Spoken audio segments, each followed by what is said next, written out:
So I bought this cool truck.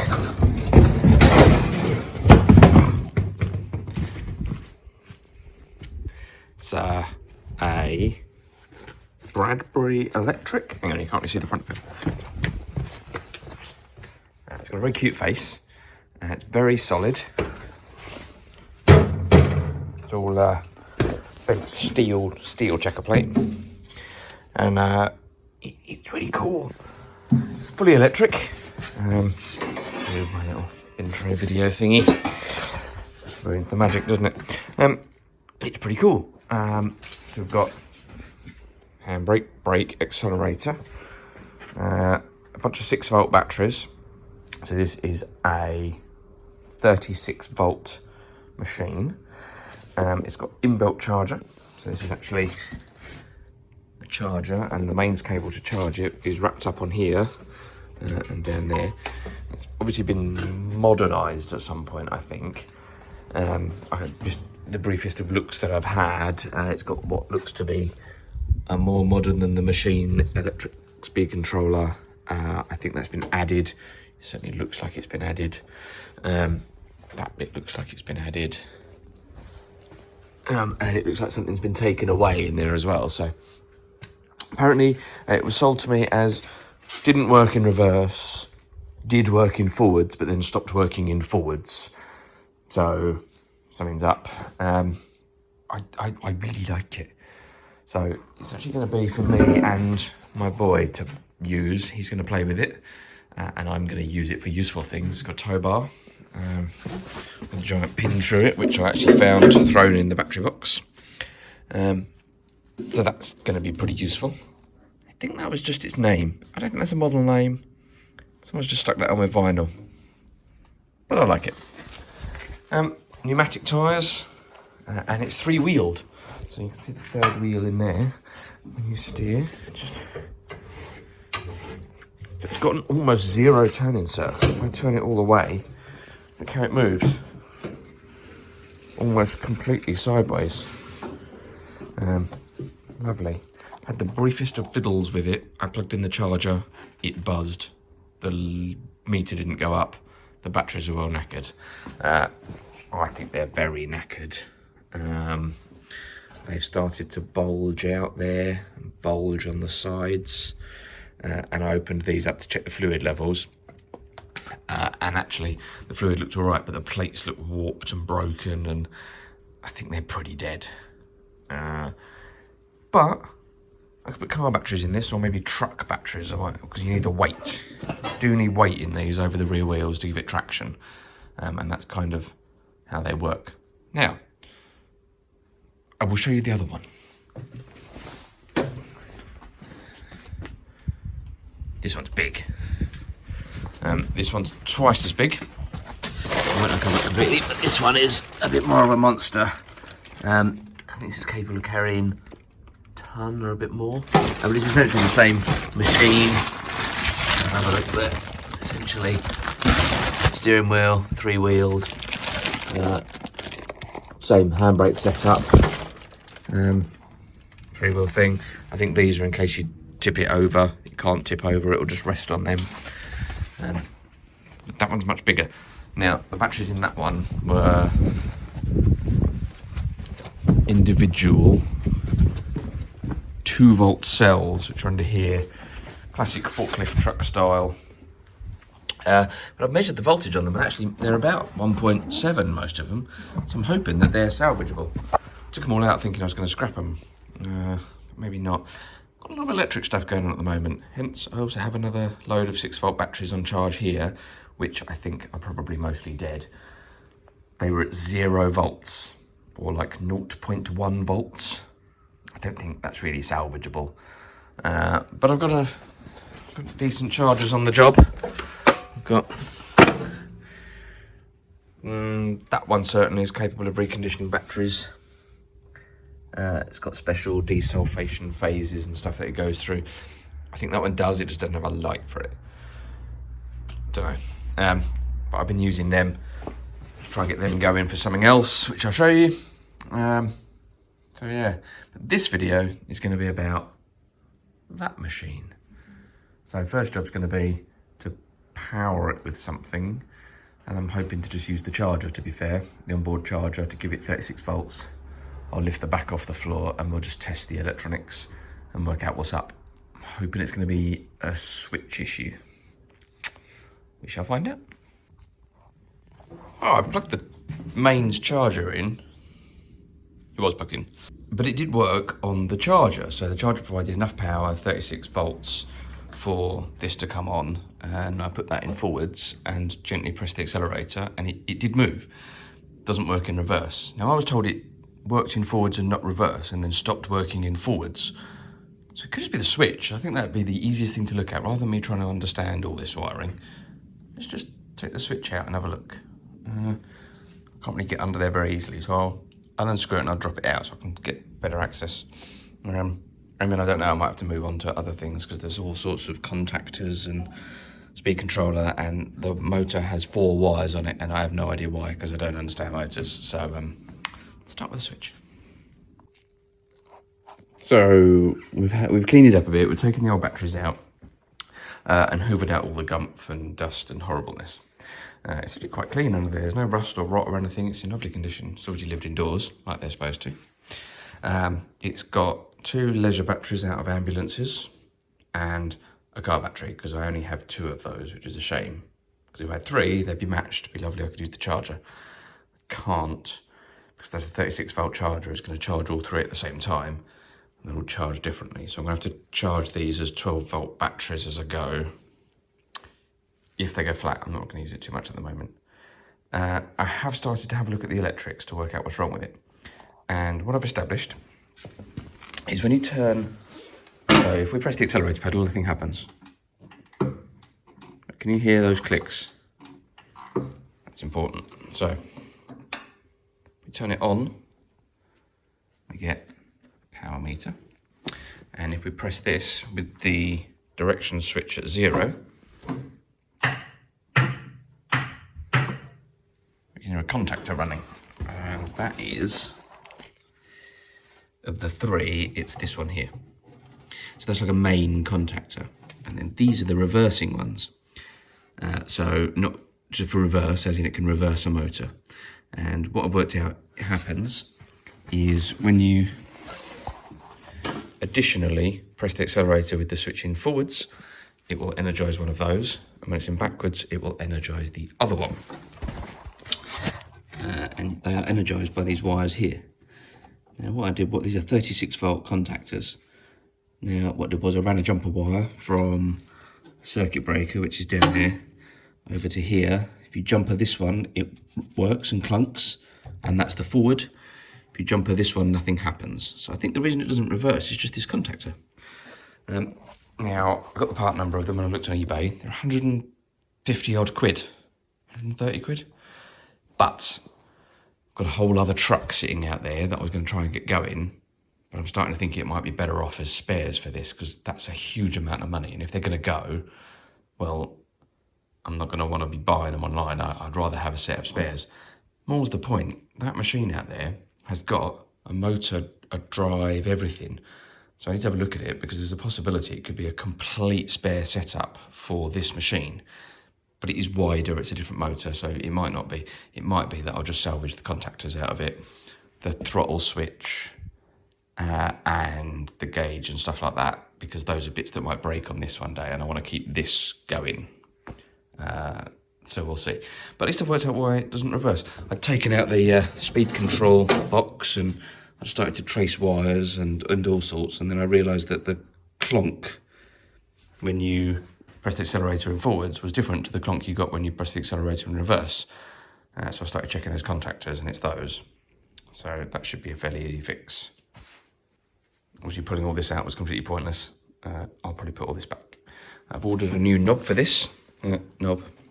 It's an M5 thread, and the black knob that was on it is quite a long one. It's actually for something else. I've ordered a nice round M5 screw-on one from AliExpress, because they're like 70p plus a couple of quid postage. And I've bought like 5 of them, and it's cost me like £4 or something, whereas they're £4 each in this country. Yeah, next thing, I'm probably going to want a wider seat on it. I'm thinking about a seat for 2 people.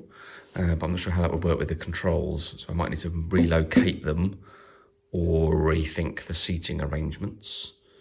What else are we doing on this? Something else that I've noticed. The steering wheel has some play in it. And that's actually the main gear on the bottom of the steering shaft. I can't show you. I can't show you right now. The gear is not turning with the shaft, so it's got some play on it. So I don't know if the woodruff key has come out or it's worn, but what I'm going to have to do is lift this up, and it's just a big blob of, literally a blob of grease. So I have to clean that up and have a look at what's on the bottom of the steering shaft to work out how to repair that. Turn that off for now.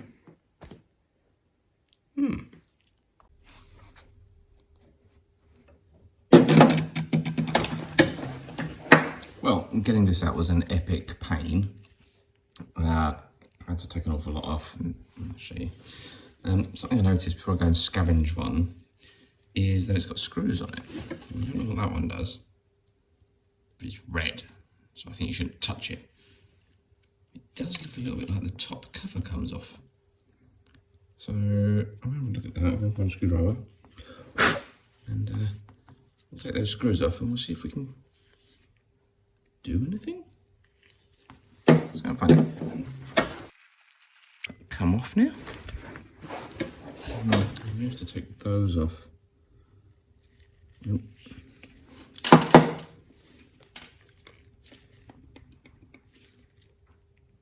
Okay.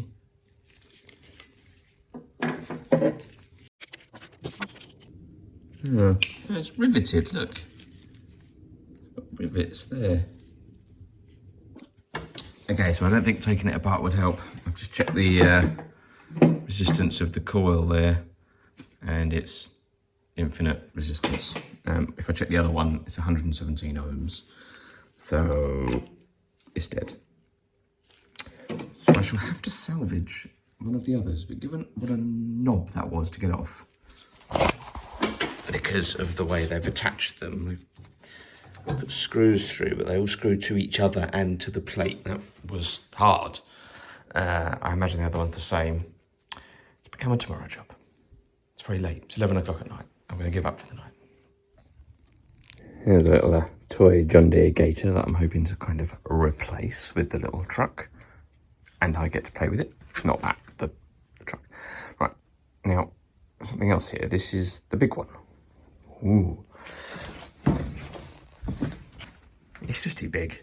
It's maybe slightly bigger than my actual car that I drive to work, which is just daft. Oh, my torch is bugged. Right, let's get it open and get that contactor out. There we go.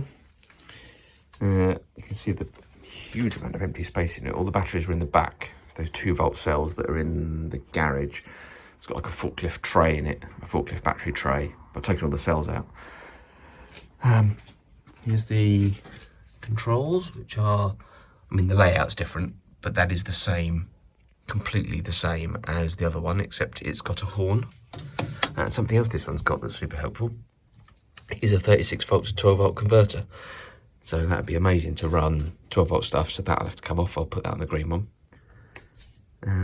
The handbrake on this is that, whereas on the other one that's actually the service brake, but it does look the same design.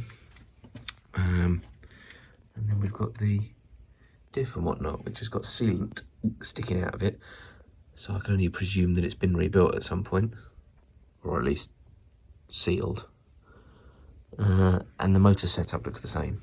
And let's face it, I'm not getting another one of those if I need it.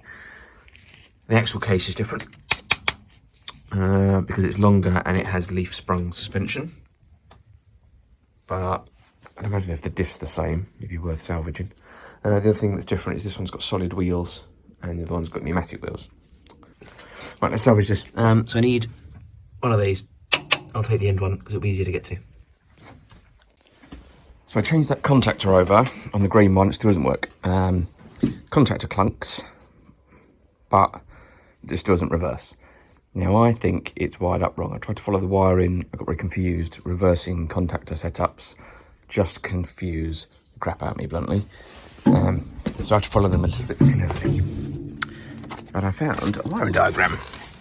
I tried to follow this on the green one, and I did get quite confused because essentially A1, S1, S2 and A2 are reversed on the green one. Someone's wired them up backwards to the way this diagram's laid out, which means it will still work, but it just confused me. But I've come out here to do this one. I've made a bit of paper to label me contacts in order, traced them back to here. Shockingly, the colour codes on this one are the same as this diagram.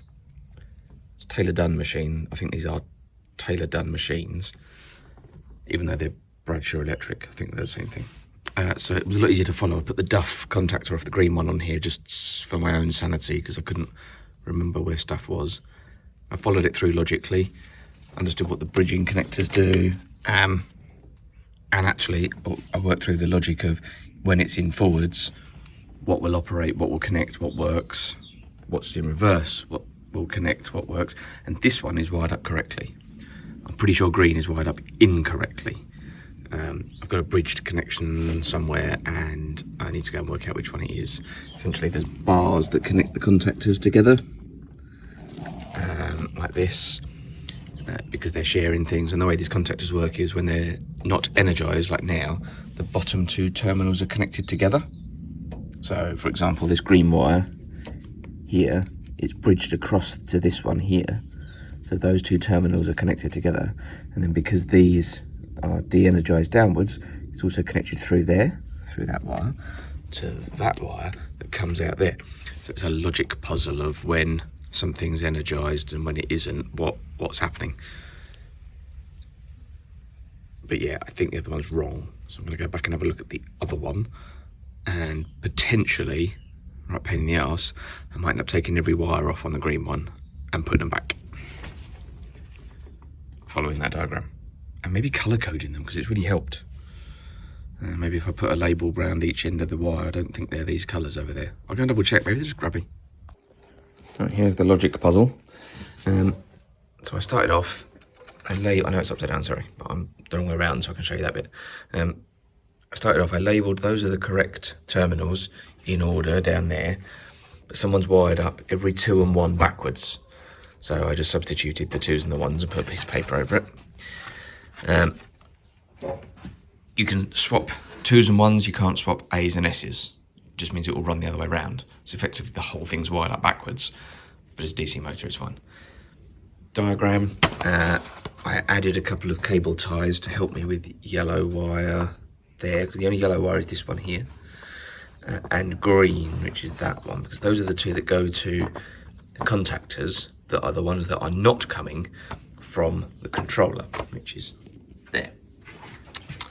So I added a few cable ties to help me work through it logically. Now I think what I've worked out is actually that this white wire is connected down here. It's connected to the bridging bar underneath, and it shouldn't be. It's meant to be connected to this terminal here. Now it was like that when I got it, so someone's clearly made a mistake. I wonder if someone's replaced this coil before. It was missing its label. So something's happened. I wonder if someone's replaced it. It didn't work in reverse and they just went, oh, it's broken. Maybe it wasn't the contactor, because you can still hear a contactor operating when you try and drive it, but it's the main one, which is that one. So I wonder if they just didn't realise. I'm pretty sure I can swap that wire, which is meant to be yellow, to the top there, because this one is the green wired one, which is the green wired one, which is motor minus, and motor minus is the top bar of this, which should connect to either yellow or green. If you look at the way it works here, just to be confusing, multiple greens. Yeah, no, that's right. So it either goes green to green or green to yellow. So it's connected to the bridging plate. That's what I'm calling it, might be the wrong word. And if this one operates, it connects to green, which is in forwards, which is correct. and if it connects across this one, which is the reverse contactor, it will connect to yellow, which at the moment it doesn't, because it will connect through that down to there, and that goes nowhere. So that's the problem. Let's get that wire swapped. All right, luckily that wire that was connected to the wrong place didn't actually short anything out, because that could be really bad. And if that contactor was working but that actually shorted out a battery, it just burnt the thing down. Right, no time like the present. Let's try it. Check forward still works first. Yep. Now for backwards. Ooh. Now we need to check the speed in forwards and backwards, because what if it's faster one way than the other?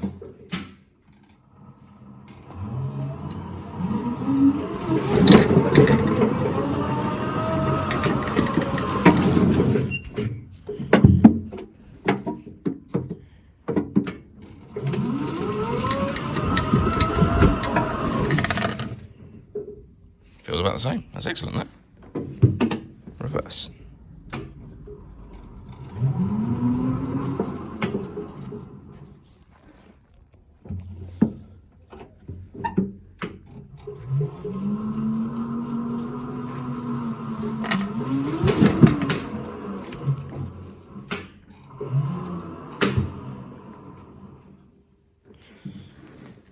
The wheel's so far back, it makes a very strange driving experience. So much of it's just an overhang. Very odd. Right, neutral, off. Next job. So these lights appear to be 12-volt sealed beam units in like a housing. The housing's actually slightly rubbery. I think I need to pop them out.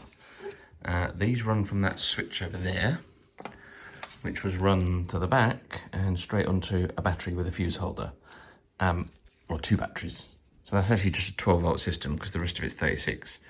So actually, let's see if we can just swap these for those LED ones that I had on that wheel horse tractor.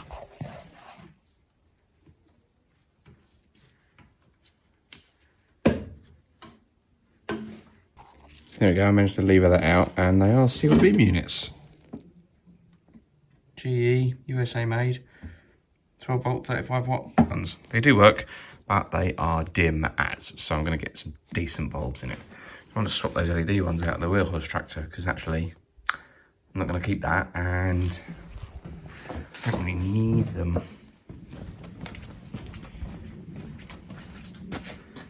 I fitted them to this and I was very proud of it. Rewired them, but to be honest, I just wanted working headlights, and I don't really need the LEDs in it. I'm going to sell this now. There we go. Brand new, really bright, warm white as well. They cast a lovely light. LEDs. There we go. We'll whip them out and swap them in. There we go, LED light units salvaged off the mower. Power 36, 12 watt, but I can tell you that they're about 5 times brighter than those 35 watt ones. Hopefully they'll fit straight in there. I did notice that these have got dual screw terminal or push on. The other one's only screw terminal, so I'm going to have to adapt the wiring on the mower before I sell it, but that's fine, minor job. Pop those in there. Now I have connected my C-Tech charger and put it on supply mode. Connected that to the wires that were the 12-volt supply from a pair of 6-volt batteries at the back. And, oh, I'm messing about with this, hold on.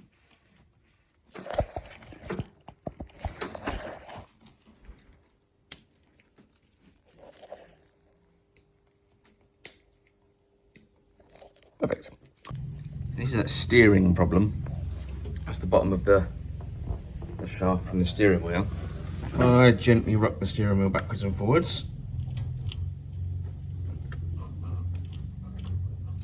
I don't know if it's very clear, but that blob of grease at the bottom is moving differently to the blob of grease that's the gear. So I think that's probably a nut on there. So I'm going to try and clean that up and take that apart and have a look at that gear and work out why it's wobbly. I managed to use the impact gun to get the 29mm nut off, and then I managed to slacken off this adjuster in the chain so that I can get some slack to knock this down, which I've been doing with a pry bar, but I still haven't got it off. I'm sure I'll get it off in a minute. So I found something interesting. So the key is in there, comes out. Here's your key. That goes in the slot in the shaft. That doesn't look damaged. That's not worn. I've got a mark on it, but it's not really excessively worn or anything. It fits in there perfectly. Something I noticed is that there was a washer on top of that gear, pressed up between the gear and what I think is a bearing there to separate it all out. And that keyhole there was actually full of grease. That wasn't really there. What was there was that, which looks like a dent caused by the top of the key digging in. And what I'm wondering is if this wasn't on properly and that wasn't on properly, basically the whole lot wasn't very tight. And this may even have been sitting cockeyed and not really engaging very much with the gear. If it was stuck in there, I wonder if someone's taken it apart and not put it back together properly. Because that, I dug that out with the screwdriver, I couldn't even see that. I just saw the very tiniest corner of it. Literally, a tiny, tiny little corner. I scraped it and was like, oh, there's a keyway there. So I'm just gonna try reassembling it with the key and then put this over the key and put that back on and just see if it feels better, because I can't see any obvious problems here.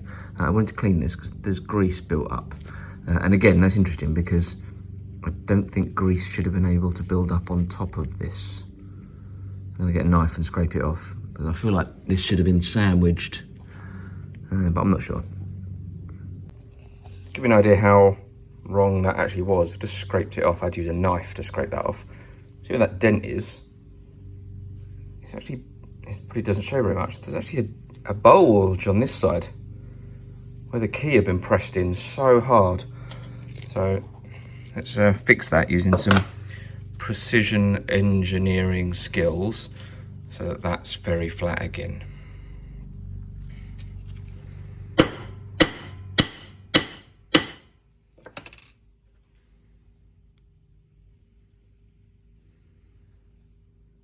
It's literally as flat as the flattest thing in the world. That'll do.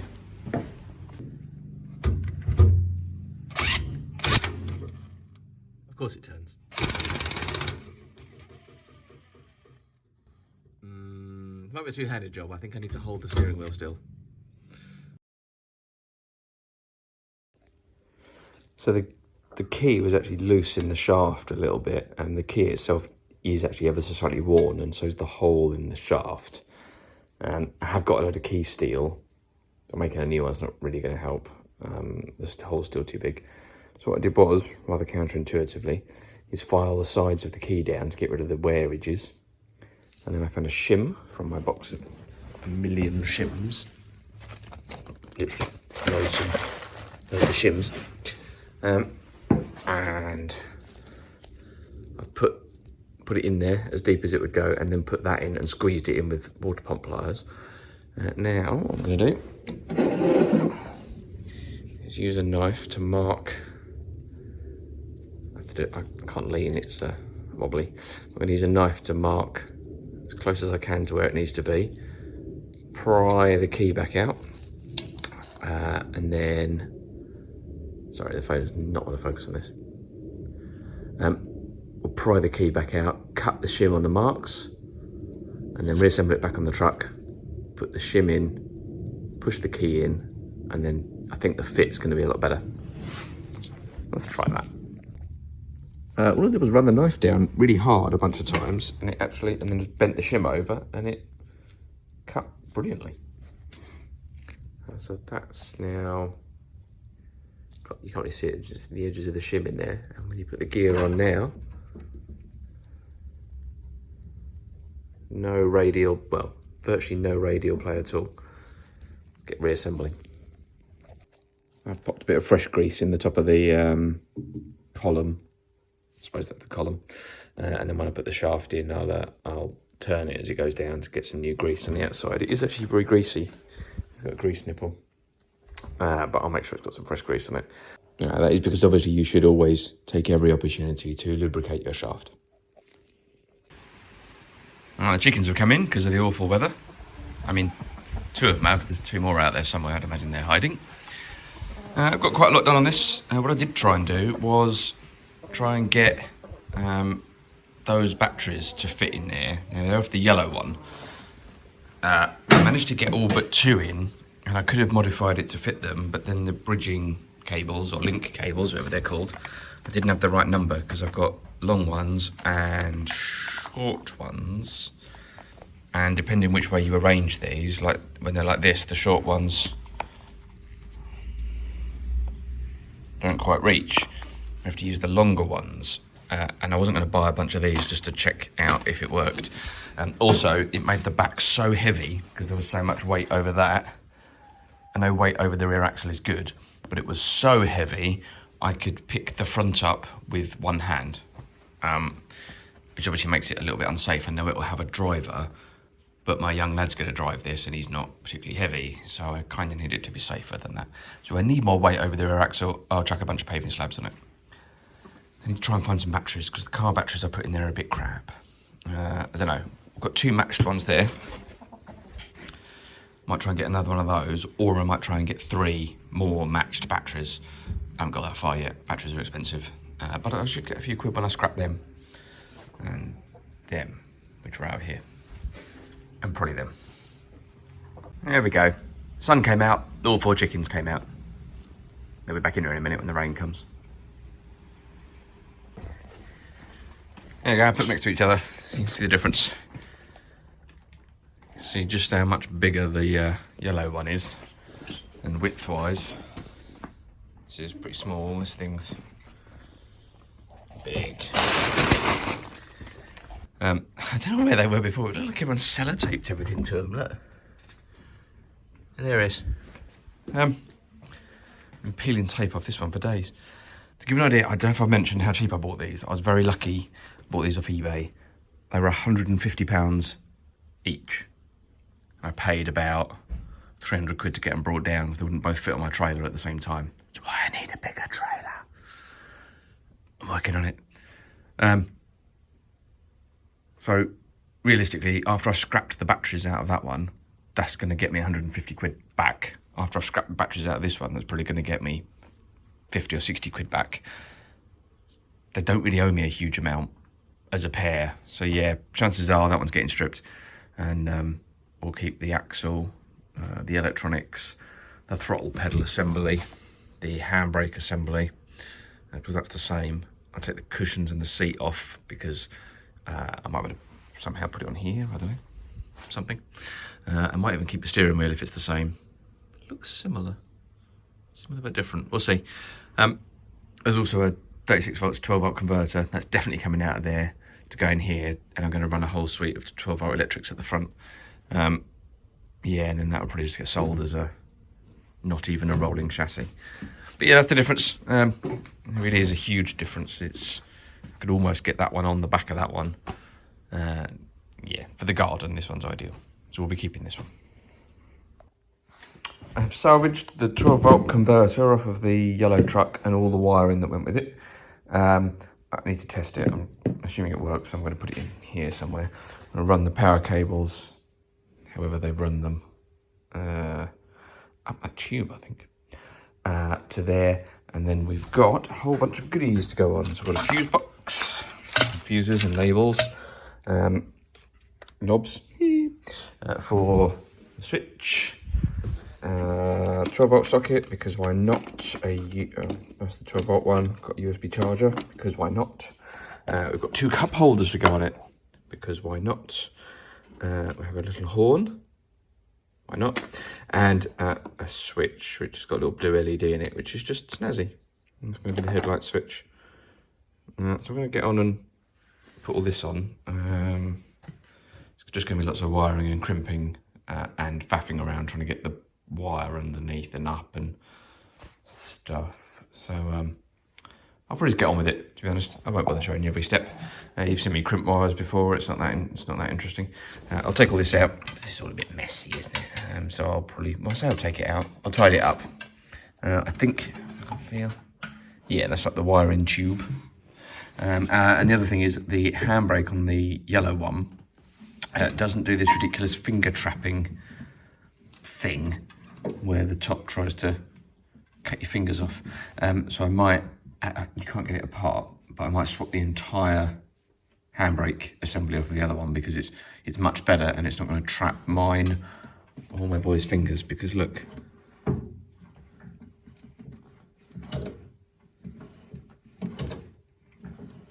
Don't really know how it's meant to stay on there. I think it's probably got something to do with that hole. And that hole, I suspect maybe it's meant to have a pin through there or something. I might try and screw it. If I can fix it, I'll fix it. But to be honest, I think it might be safer to swap it for the other one. I've had a look underneath. The bracket looks the same. I'll have a look. I'm going to get on and do some stuff. And there'll be things on here. The fuse box under here. Put the 12-volt chargers in the side. That's where the light switch, that is the light switch. I just need to swap it. It's going to be the horn switch, which is just propped in there, but saves drilling new holes. Yeah. See you in a bit. I'll show you a little summary of what I've done when I've done it, but I've shown you the hammer crimper before, where you put a crimp terminal in there and just smash it with a hammer. I have a new crimper. I say new, found it in some stuff at an auction that I bought. It's pretty cool. So I'll set the jaws to number 6 and you pop your crimp in there. Hang on, I'll try and do this one-handed. Okay, you pop your crimp in there and look, it does a lovely job. Oh, it's even put a number on it. There's got numbers on them. I don't have numbers on them. I thought the 6 related to the size. Also appears to crimp the number into the thing. Snazzy. Spent 3 hours on this last night, or more probably, I can't remember. Trying to get all the wiring sorted, so I'm about halfway through. Managed to run the wiring for the 36 volts 12 volt controller. I ran that from that tube. I'll give you a little tour. So that comes down under there. Managed to poke it on top of the throttle assembly. And under here. If I bring it under here.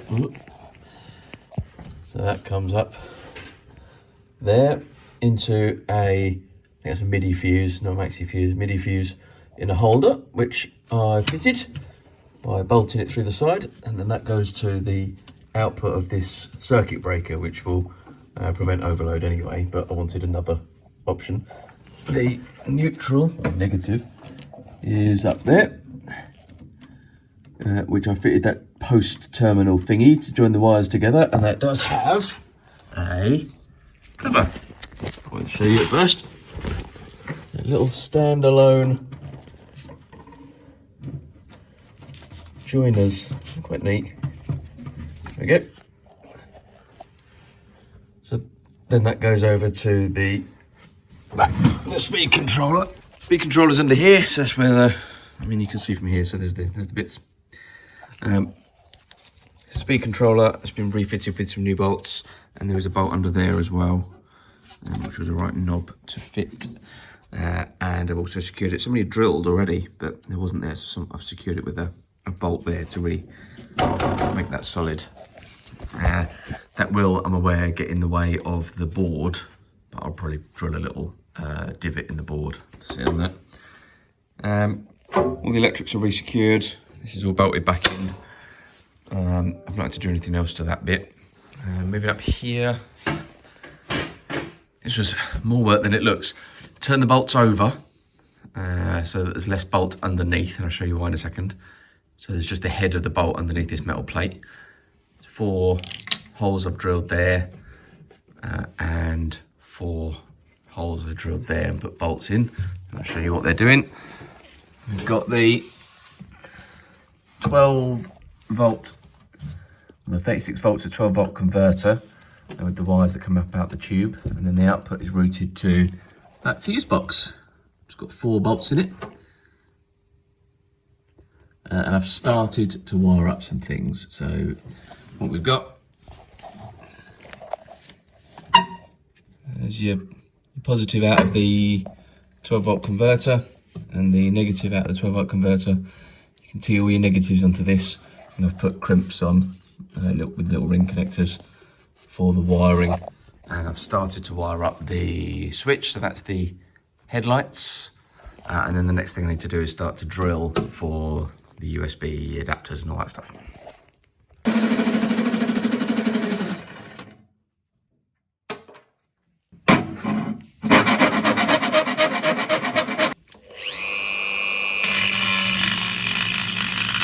I mean, it's a lot of wiring and crimps just to connect up a little horn buzzer, but you know, whatever. Many things have been achieved. The wiring is done, albeit messy. The different colour cable ties represent nothing. They're just what I found in the bottom of the really neat box of cable ties. I've labelled that with the best labels I could find that came free with it, which I didn't think was too bad. There was an awful lot in there for boats. It doesn't have a bilge pump or a radar. Horn switch is now push to sound the horn, not push to stop the horn. That was a hilarious little problem. Plug back on that, I had to take it off so that I could run it through a different hole, because it was coming out there, but I've moved it to over there because of the converter. I've tidied up the cables underneath. You can't really see very well, but it's just a few cable ties, and I've just cable tied these together to try and keep them from rattling about. Next bit, I've taken the handbrake off the yellow one. What's with my focus? It's awful. I've taken the handbrake off the yellow one just now, lying on the floor in the dark at 10 o'clock at night. Brilliant. Because this one, when you pull it, the top doesn't try and chop your finger off like the other one does, because it's all become disconnected. I did unscrew it and the whole thing fell apart. I don't really know how it's supposed to work. I'm just going to swap the whole thing. It's the same. And the other one's bent as well. It's smashed into the floor and bent all this up. And the other one's fine. So I will swap that. There we go. See, the front's all smooshed. All smooshed over. Although that does kind of highlight that this needs a little bumper bar or something at the front. If nothing else, just to protect the handbrake. I might have to, it's fairly substantial, might have to add something here. Just a little something. Although I am tempted to add something on the corners anyway, because obviously being 3-wheeled, it could tip. The other one's got angled, like, hoops that come down as like a stabiliser, so if it touches the floor it'll stop. This one doesn't have that. I feel like I should probably add something. I might see what I've got in the loft in the scrap pile and add something. Let's swap that handbrake. These are just 2 bolts. Just take those 2 bolts out and swap it by the looks of things. The other one came off really easily. This one looks rusty as, so we'll see how easily it comes off.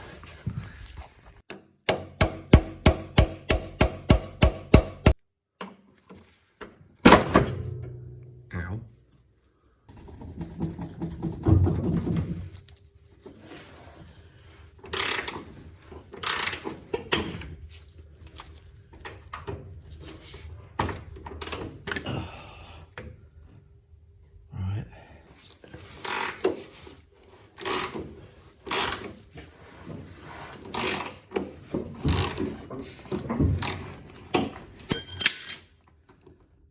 Snap the bolt, but that'll do.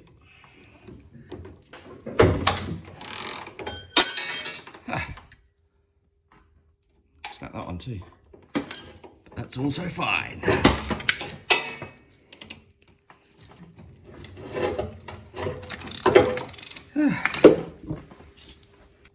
we go.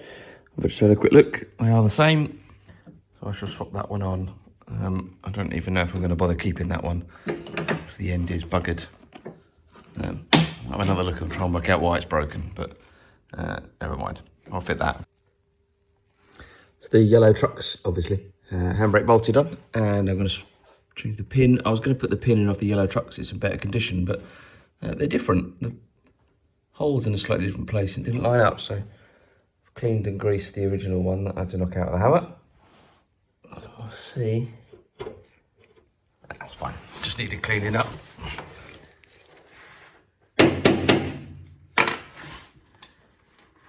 And could put a new split pin in, but I can't be bothered.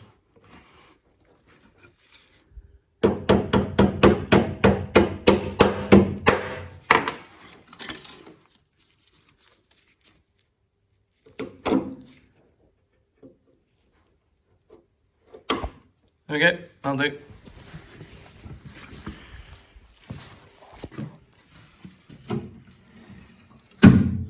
And it doesn't try and chop my fingers off. Much better. It does seem to work, but I do think it still needs adjusting. We'll have a look at that. Oh, weirdly, it used to pull the... Oh, pedal's just stuck. That's something to look at then. How's the pedal getting stuck? Oh, it's literally just catching there.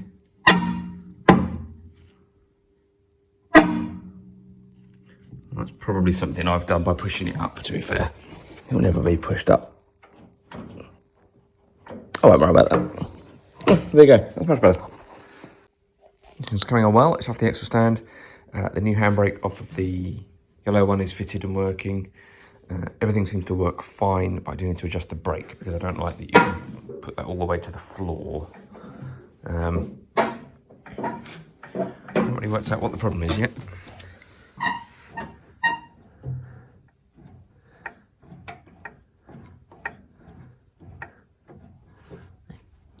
I'll have a look under there. All right, let's see what sort of adjustment there is.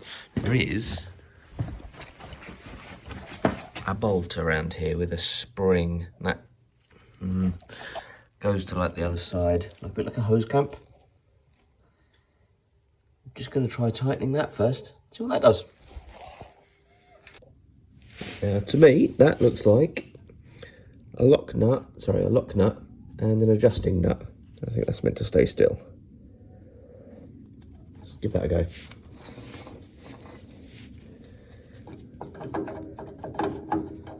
I think it's probably going to be Imperial. I do have Imperial spanners. I can't be bothered to go and find them. Well, yeah, they're different. Maybe it'll be metric, actually, thinking about it. What do we reckon they look like? 17s? 19. 19. And they're both 19. Okay, fine.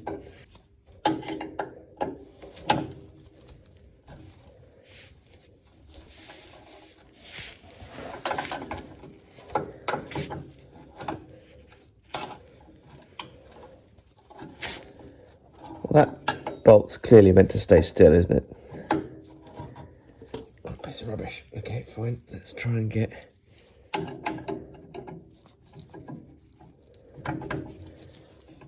spanner on there.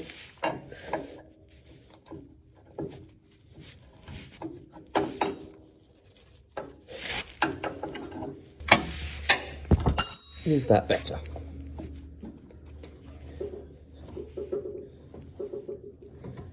Well, it still turns fine. A lot less play in it.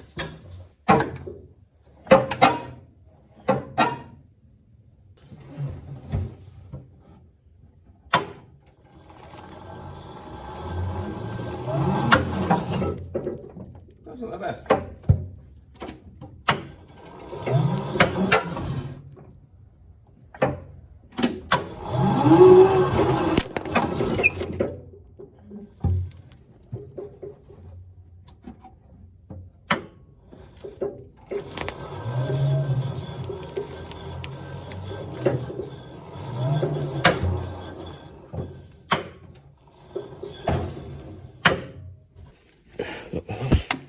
There we go.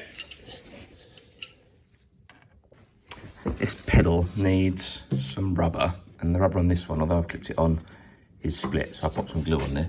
I've got this rubber matting that's left over from something else, and I'm going to cut it that way. I feel like that would be grippier than that way. And I'm just going to chop round it and glue that on there as well. I won't wrap it around or anything, I'll just cut a square out, well, rectangle. There we go, I have used some thinners just to wipe down the pedals and the back of the rubbers. And I've got some spray adhesive that I don't remember where it came from. Generally, I'm not going to check, I'm going to assume this works like all spray adhesive. It looks like normal spray adhesive.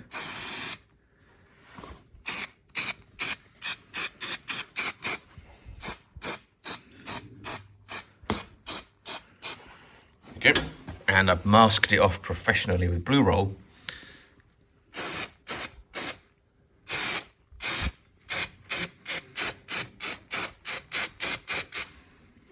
There we go.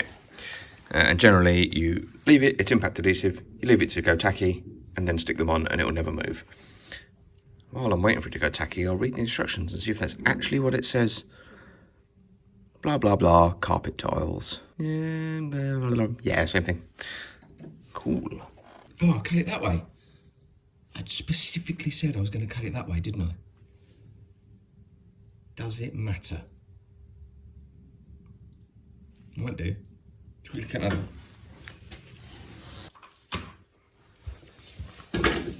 So anyway, I've got another one very quickly, which is why it's wonky.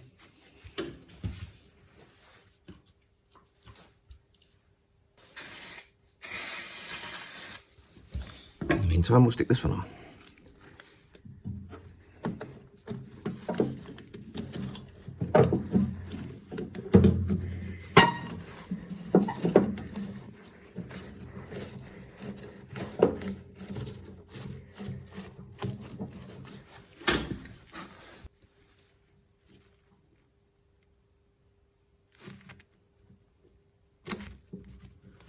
That side's quite straight. What I'll do is I'll push that down and run the knife down the side as a guide. It'll make it look a lot neater.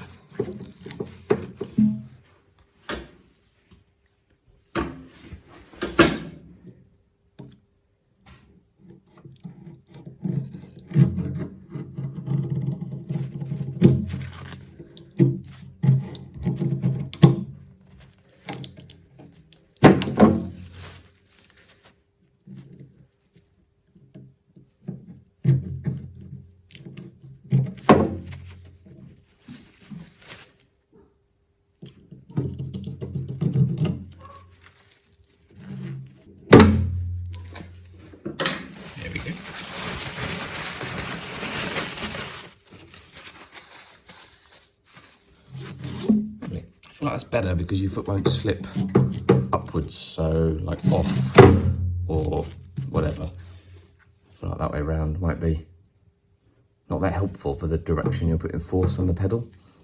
Although that will collect crap and that won't.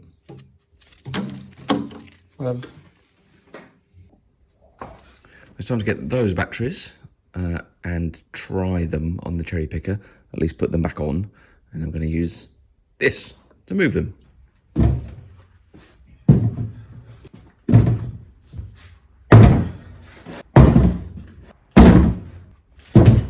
It's not quite finished yet, only because I'm accessorising it now. It is working. It's probably, I don't know, how much these weigh? A couple of 100 kilos of batteries on there, I reckon. Let's go for a drive.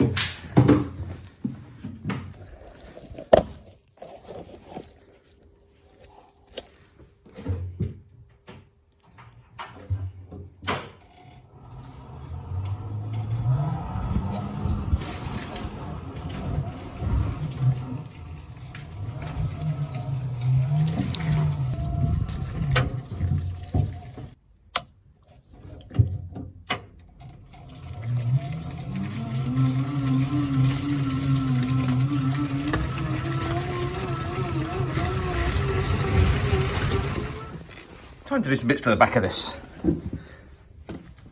I do need a toe point for like mower trailers, and they work off just like a piece of sheet steel with a hole in normally and a pin. This won't go through a mower trailer. So I need a piece of metal that comes out. I had a quick look to see if there's like a combined toe hitch. I did find one, but it looked pretty naff. So what I'm going to use is this. The plan is I'm going to cut the end off, cut the front off, leaving just a big piece of angle, like that.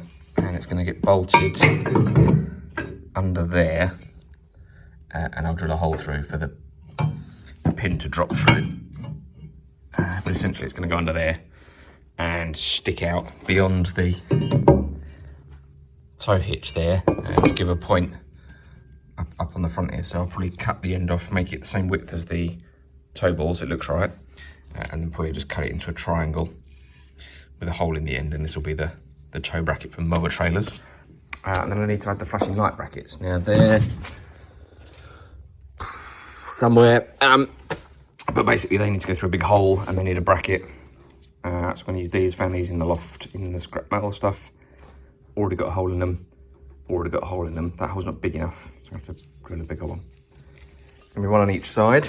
I'm going to bolt them through the bodywork. Now I'm worried about the lights being broken off and a couple of other problems. So the bracket's not going to come up above here, so that if you want to have something flat, you can take the lights off and that won't cause a problem. So yeah, that is a big piece of steel, so I'm going to cut that in the big saw.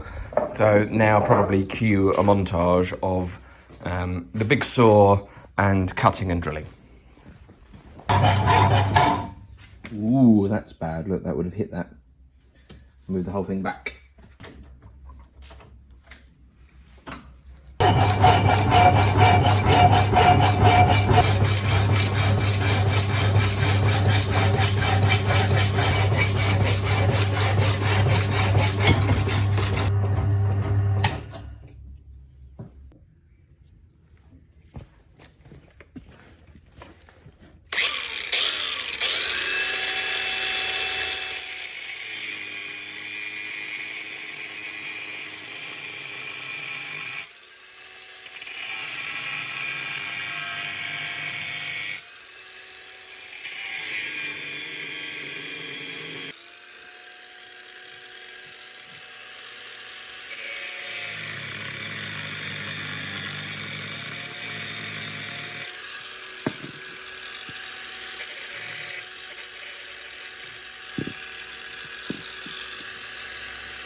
Tow bar.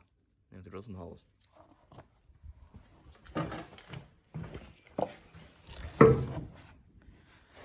This is going to go under there. It's going to stick out underneath a little bit and underneath. So I need a hole in the end for mower trailers, but I also need a big hole because that pin will go through it. Or I shorten the pin. It's never going in anything else. No, I'll drill a hole. It's fine.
There we go. I'm not sure that a mower trailer will fit when that pin's in, because sometimes they've got quite long bits that go over. I don't think it'll be a problem. Just check it out. Yeah, the mower trailers can go in there. I've done a 12mm hole. I went and checked my mower trailers. They've got a 12 or 14-ish mil hole.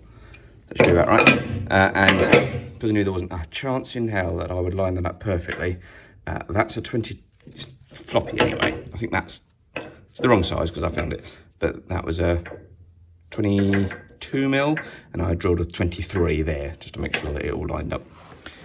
I am quite happy with that.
This will do, and I countersunk these because obviously the board needs to go in here and it's easier to countersink the bolts than it is to cut the board and stuff, so I think that'll do, that's not bad.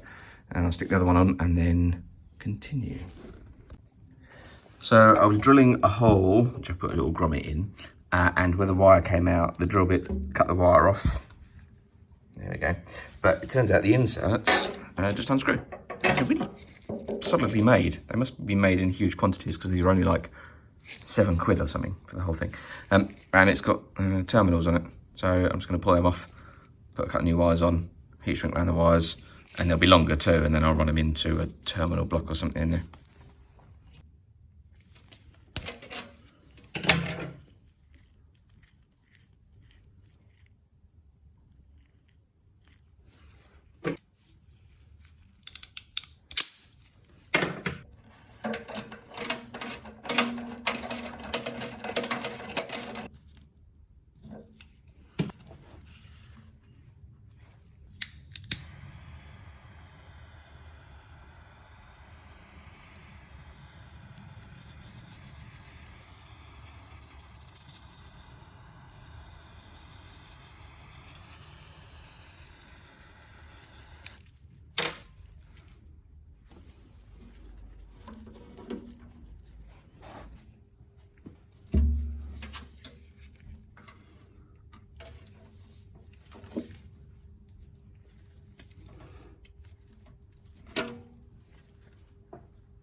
Crimp's wide enough to get two wires twisted together in. This is a blue crimp, so medium sized, but the entranceway isn't, so I tend to squash the plastic to get both in neatly.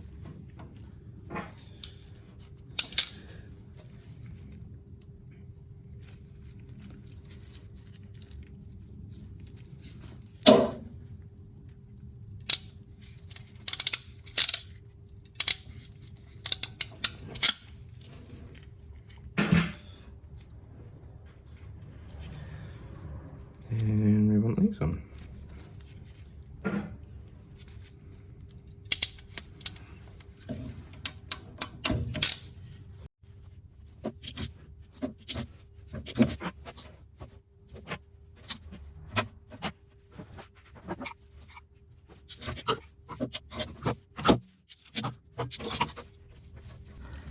There we go. Now it can all be disconnected if needs be, and cut the cable ties, and we'll just clip that up there.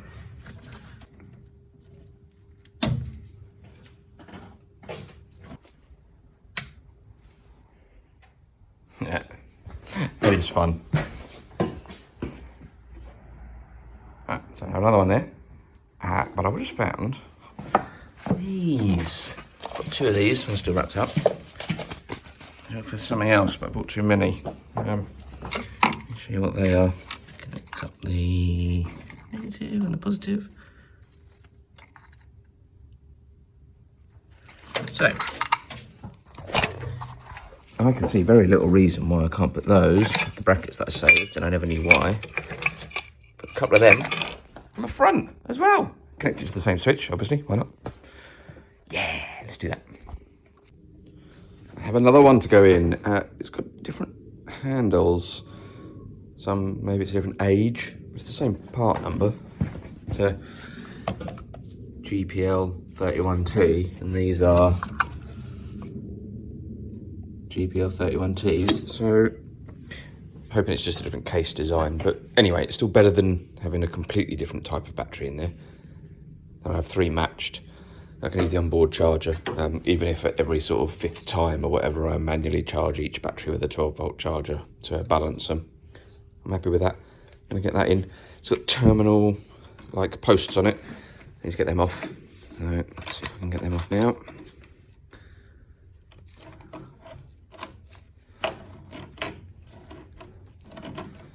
They're just an adapter that adapts it to, like, post-style terminals. And one of the other ones I had these on. They're quite cool. I'll keep them. But it's going to be easier to have these. And then last thing, I would like an isolator switch to disconnect the batteries to prevent self-discharge because the 12-volt converter is always on, and just in case there's a problem, I want to be able to turn it off. Have got a big isolator switch.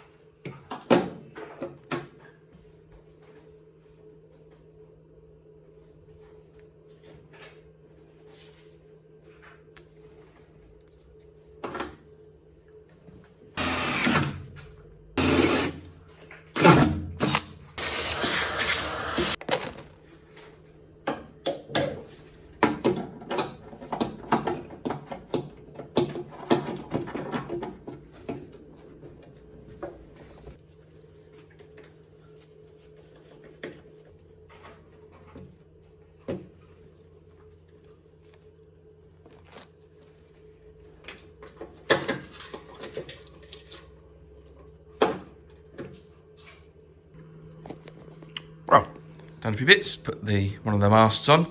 I don't know if I talked about these. I've got these just for fun, like everything. I wanted it on a stick. I thought it looked pretty cool. And these were really hard to find until I found out that British Army CVRT vehicles, which are like tanks basically, have these. And I found a part number for one, and I found one on eBay really cheap. So obviously I bought 4. I have another here. Of the same size, and a really long one, and there's another one of these in there, so I've got 4 of different sizes. I mean, this one's just daft, look at it. Oh. But yeah, these were not expensive, so I was quite happy with those. Either the British Army bought too many and sold them as surplus, or they just sold off parts when they sold off the vehicles, I suppose. I don't think they still use them, not sure. Found a ratchet strap that had very little length on it, which was perfect to go around that battery. I probably cut it for a battery at some point. Charging wires are on either end of the string. They're both on chargers at the moment, just to bring them back up to voltage, so that all 3 are charged at the same time. And I've installed that switch. It's here. That's off. That's on. You can take it off, put a little rubber cover over if you wanted. I guess it stops someone driving off with it, but seems unlikely when it's locked in my garage. And the wiring for that, I ended up putting it over there because actually the main power comes over here. Let's see if I can show you. It came in and went to that thing down there that says it's a circuit breaker for 28 volts. Let's just pretend that doesn't say that. So actually I ran the main power cable up to the switch and then ran a link down to here. Also moved this to the other side of the breaker. You can see my wiring that I installed there. And the bottom of the switch is up there. It's a bit dark, sorry. Got little rubber covers over the terminals, just because it's under there with all that other wiring. I didn't really want it all rubbing together. I'm not that worried about it here, it's all separate. So that's most of the job's done. And I just need to wait for those batteries to charge now. These went on. I found some holes, I just pushed the wires through and drilled some holes and put some self-tappers in.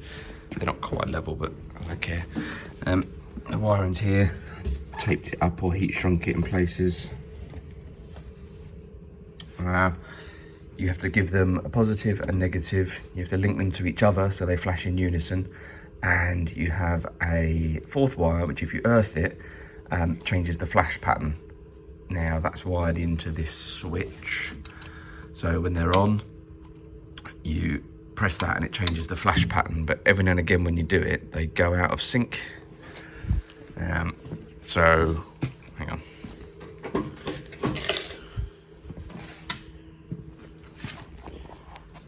So that's there, just permanently on if I change the flash pattern.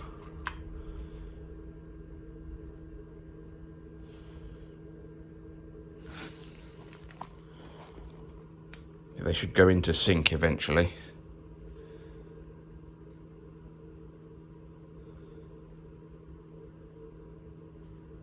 Or not.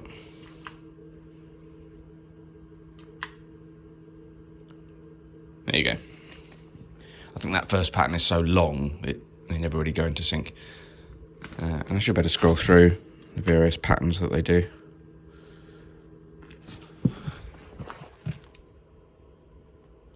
There you go. Occasionally they go out of sync though, so what I did was installed a bullet connector here to disconnect that pattern change switch from one. So you disconnect it, that one will stay on its pattern, and then you can scroll through the patterns on the other one, get them back in sync, reconnect that. Yeah, because I have to figure my boy's going to fiddle with that switch.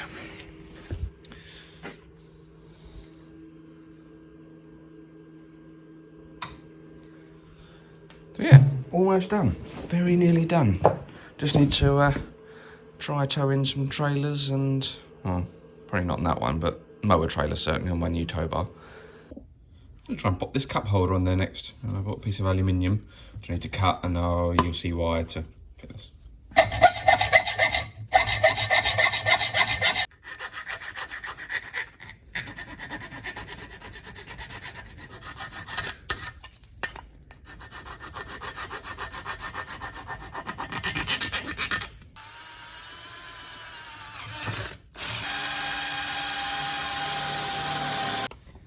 I can show you what the bits are for. Because I couldn't find a bit that would secure that and that on there, just made a little metal bracket, and it's just basically going to hang off one.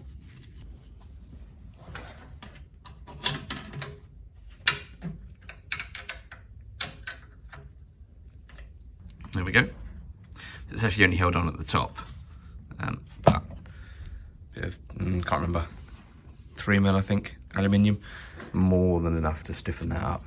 And it's only on this. If it was on a larger vehicle or a car, I would have drilled and countersunk a bolt into the centre as well to keep the aluminium plate from twisting out to the side like that around that top bolt.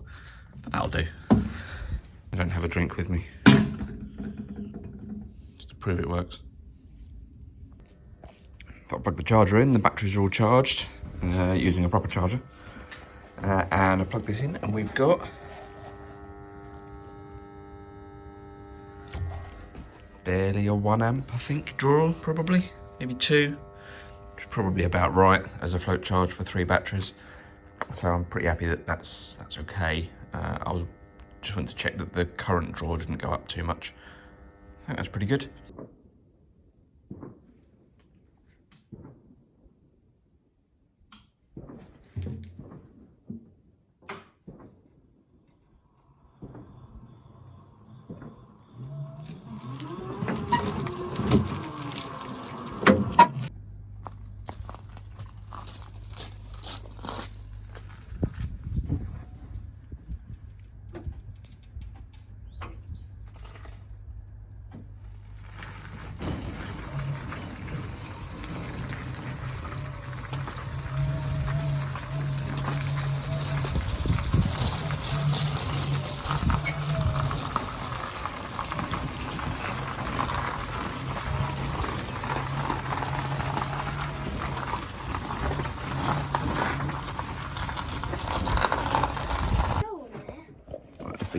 Okay, so use the green one to tow the yellow one.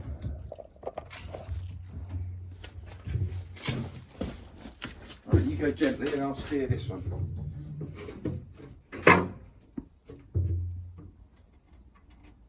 I think we'll need some flashing lights for this. That's why I don't have anything on.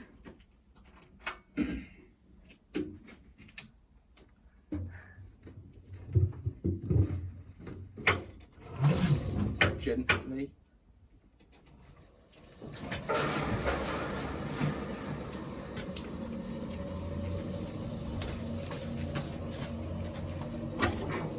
I'm towing the yellow truck.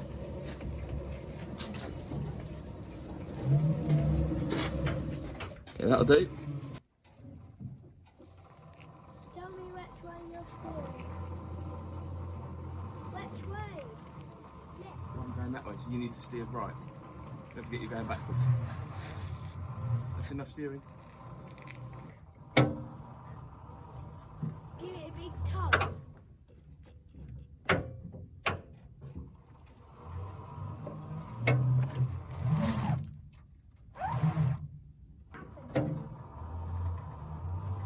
You jump off.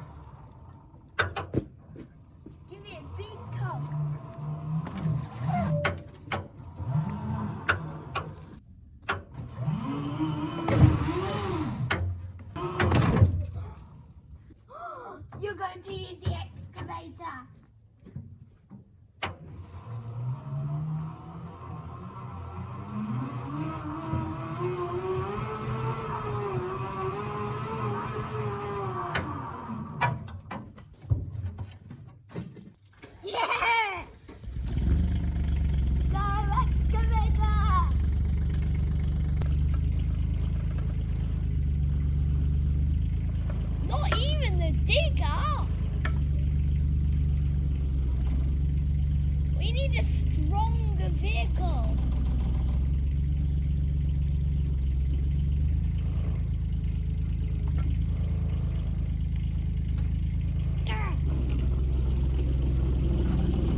Here's what's left of the yellow one and the wheel with the suspension.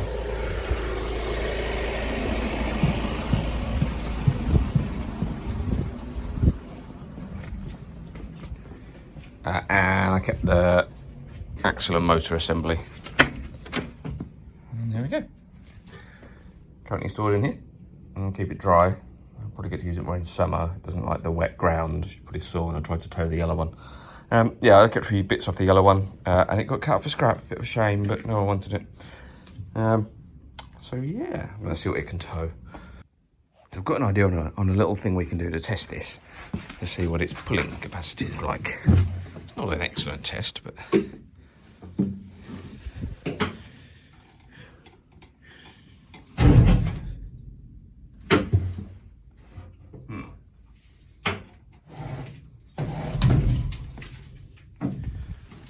yeah, that's fine. This is fine. Everything's fine.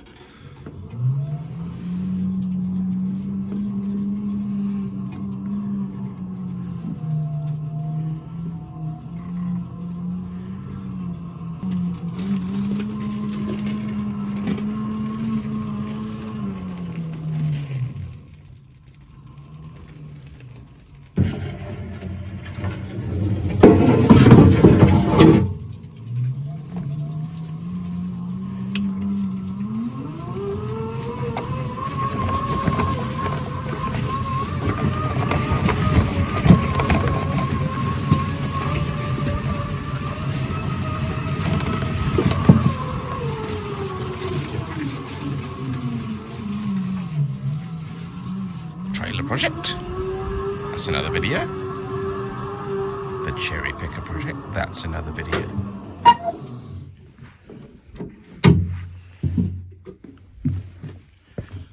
So that we can see what we're doing. We'll have some lights.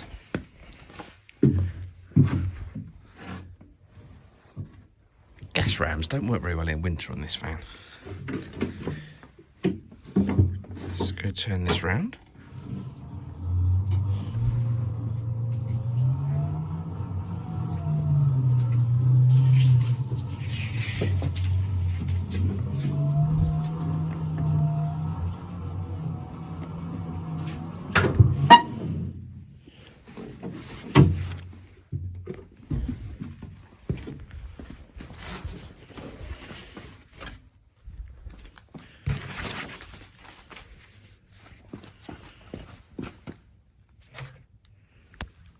It's actually a bit greasy. I don't want to do that. Let's put that in there. Hold on.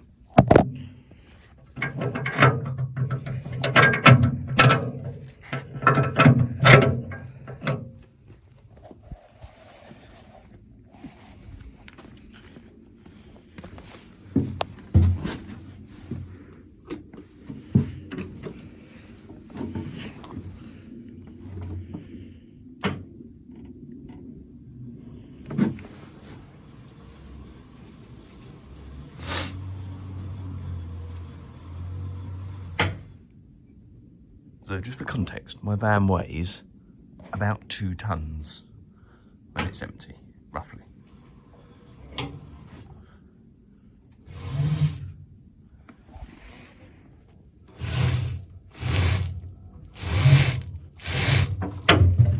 Weight is definitely an issue there. To be fair,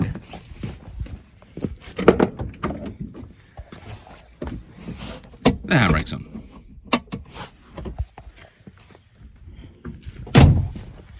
I wasn't really expecting that to work.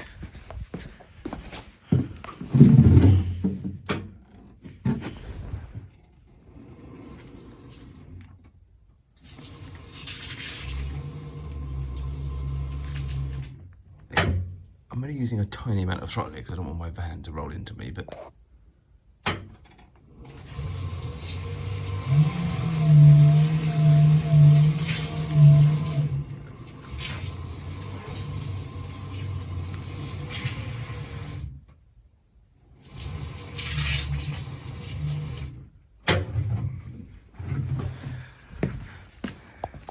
so 2 things to note here. One is we're uphill, so it's pulling that uphill. Secondly, I didn't actually take the handbrake all the way off. Left it on one click, did you see?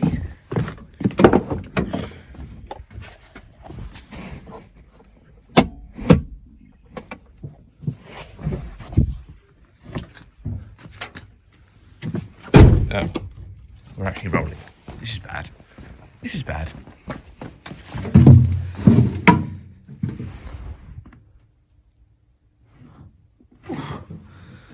Started rolling away. Goodness. Oh, effortless. Look at that.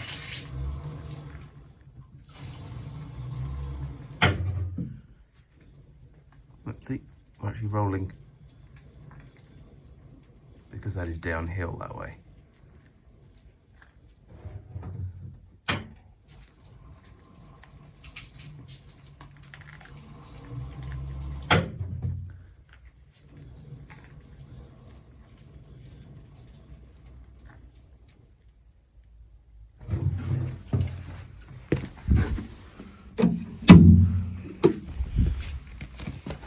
So that was, honestly, effortlessly pulling this up there. I'm just going to have a go at pushing it. See what happens. It's dark, you can't really see, sorry.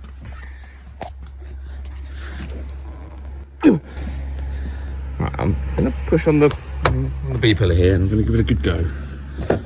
I'll roll the door into my cherry picker. Yeah, that's not going anywhere. Well.